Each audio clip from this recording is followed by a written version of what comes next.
நேற்றைய தினம் பாராளுமன்றத்தில் பாரத பிரதமரை தாக்க சதி திட்டம். பாராளுமன்ற சபாநாயகர் திரு ஓம் பிர்லா அவங்க பாரத பிரதமரை விவாதத்தில் பங்கேற்க வேண்டாம் என்று சொல்லியிருக்காங்க. உடனே இங்க இருக்கிற காங்கிரஸ் அதை மறுப்பு தெரிவிச்சு ஓம் பிர்லா பொய்யான குற்றச்சாட்டை சொல்றார் அப்படின்னு சொல்லியிருக்காங்க.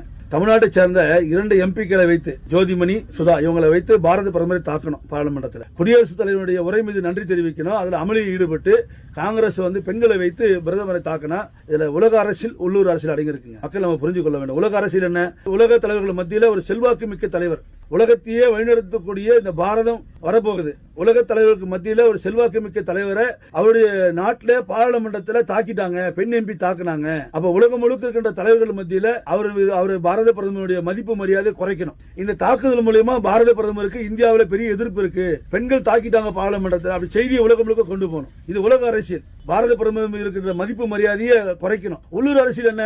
பாரத பிரதமரை பெண்கள் காங்கிரஸ் எம்பி தாக்கிட்டாங்கன்னு சொன்னா இங்க இருக்கிற சிறுபான்மை ஓட்டுகளை அறுவடை பண்ணலாம். கிறிஸ்தவ முஸ்லீம் ஓட்டுகளை மொத்தமா வாங்கலாம் வருகின்ற சட்டமன்ற தேர்தல். அது திட்டம். இன்னொரு திட்டம் என்ன? பெண் எம்பியை பாரத பிரதமர் தாக்கலான்னு வச்சுங்க, தாக்க முற்பட்டாலோ இல்ல தாக்கிட்டாலோ அப்ப அந்த பாராளுமன்றத்தில் என்ன நடக்கும்? பெரும்பான்மையா இருக்கிற பாஜக உறுப்பினர் என்ன பண்ணுவாங்க?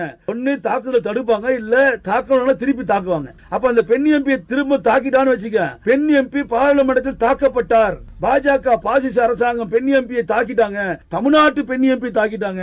அப்ப வருகின்ற சட்டமன்ற தேர்தலில் இங்க இருக்கின்ற காங்கிரஸ் திமுக கூட்டணி இதை வைத்து ஓட்டு வாங்கணும், அரசியல் செய்யணும். பாரத பிரதமரை பாராளுமன்றத்தில் பெண்கள் தாக்க முற்பட்டாங்க, இல்ல பெண் எம்பி தாக்குனாங்கன்னு செய்தி வராது. என்ன வரும்? பெண் எம்பி பாராளுமன்றத்தில் தாக்கப்பட்டார். அப்ப பாஜக அதிமுக கூட்டணி நம்ம புறக்கணிக்க வேண்டும். அப்ப இங்க கோபாலபுரத்தை நம்பி அரசியல் பண்ணக்கூடிய பாருங்க, வாடகை வாய் வச்சு அரசியல்வாதிகள் இவங்க அத்தனை பேரும் ஆர்ப்பாட்டம் போராட்டம் பண்ணுவான். ஒட்டுமொத்தமா இந்த தமிழ்நாட்டு மக்களுடைய கவனத்தை திசை திருப்பணும். 4.5 ஆண்டுகள் 5 ஆண்டுகள் திமுக அரசாங்கம் கல்குவாரி முறைகேடு, கஞ்சா, போதை, அபினு, கற்பழிப்பு, பல்வேறு குற்றச்சாட்டுக்கு, ஊழலுக்கு பல்வேறு குற்றச்சாட்டுக்கு ஆளாகி திமுக செல்வாக்கு இருந்து நிக்குது. அப்ப இங்க மக்கள் மத்தியில இந்த செய்தியை திசை திருப்பணும்.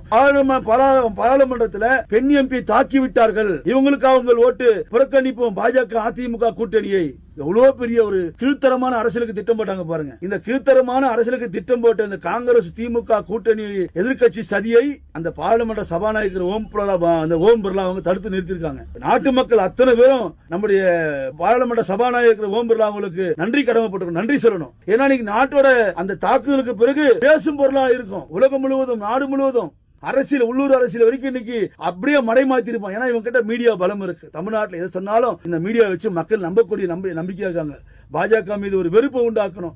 அதிமுக பாஜக கூட்டணியை மக்களை புறக்கணிக்க வைக்கணும்னு சொன்னா இப்படி ஒரு சதி திட்டத்தில் இந்த காங்கிரஸ் திமுக கூட்டணி ஈடுபட்டு இருக்கோம். அதை தடுத்து நிறுத்தின சபாநாயகருக்கு அவர்களுக்கு நன்றி தமிழக மக்கள் சார்பாக.